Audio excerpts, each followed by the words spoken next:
श्री स्वामी समर्थ श्री गुरुदेव दत्त.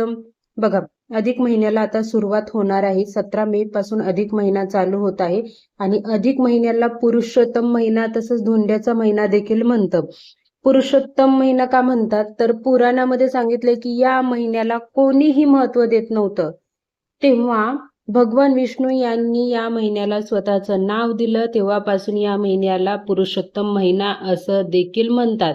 आणि अधिक महिना का म्हणतात तर 3 वर्षांनी 33 महिन्यांनी हा महिना येतो, म्हणून याला अधिकाचा महिना असं देखील म्हणतात. अतिशय पवित्र असा हा महिना, पुण्यदायी असा महिना.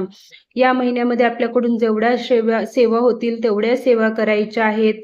त्यासोबतच दान, धर्म, जप, ग्रंथपठण याचं देखील आपल्याला पठण करायचं आहे, जेणेकरून आपलं पुण्य खूप जास्त पटीने वाढणार आहे.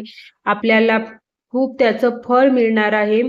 त्यामुळे आता अधिक महिन्यात कोणत्या सेवा करायच्या किंवा कोणत्या ग्रंथाचं पारायण करायचं तर बघा, शास्त्रानुसार तर सर्वात श्रेष्ठ मानला जाणारा ग्रंथ म्हणजे पुरुषोत्तम महात्म्य. याचं तुम्ही जर हा ग्रंथ श्रद्धेने जर का तुम्ही वाचला ना, तर भगवान श्रीकृष्ण नक्कीच तुमच्यावर प्रसन्न होतील आणि तुमच्या जीवनामध्ये ज्या काही आर्थिक अडचणी आलेल्या असतील, आर्थिक संकट असतील, ते दूर होतील.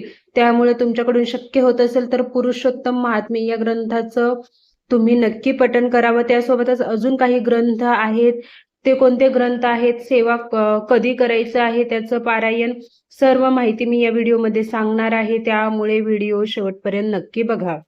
बघा, अधिक महिना हा खूप पुण्याचा आणि पवित्र असा महिना आहे. या महिन्यामध्ये तुम्हाला जेवढ्या शक्य होतील तेवढ्या सेवा करा.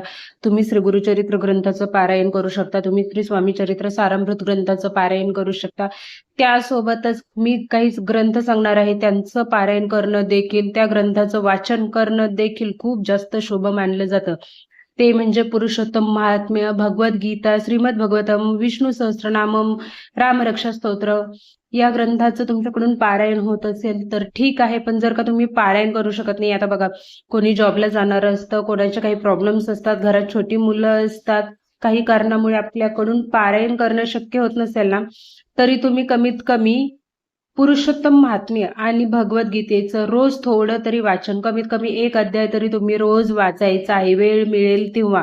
खूप जास्त तुम्हाला तुमच्या पदरामध्ये पुण्य पडणार आहे. तुमचे पापापासून सुटका होणार आहे आणि तुमच्या जीवनातील अडचणी दूर होणार आहेत. बघा, आता तुम्ही पारायण करणार असाल किंवा अध्याय वाचणार असाल, काय करायचंय आपल्याला तर काही तुम्ही अध्याय वाचणार असाल तर तुम्हाला एवढं काही जास्त पूजा वगैरे मांडणी करण्याची गरज नाही आहे.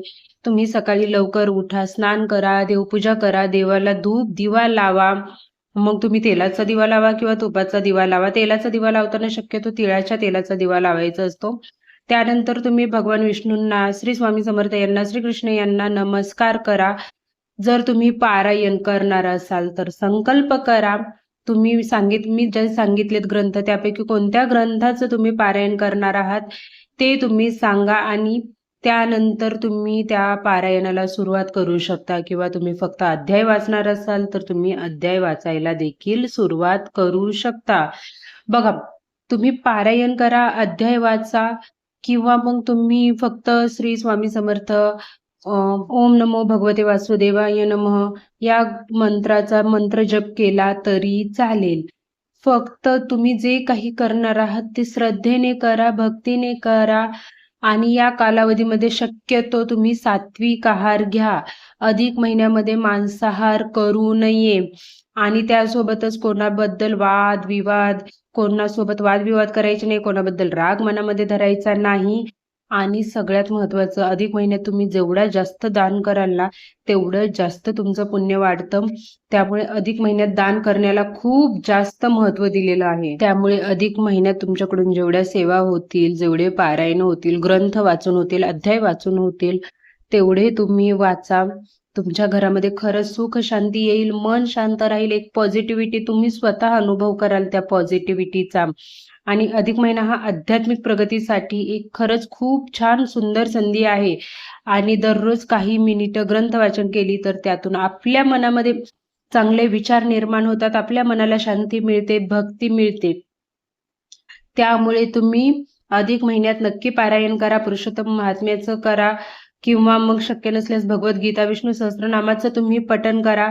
बघा, श्रद्धेने केलेली छोटीशी सेवा जीवनामध्ये खरंच खूप मोठा सकारात्मक बदल घडवून जाते.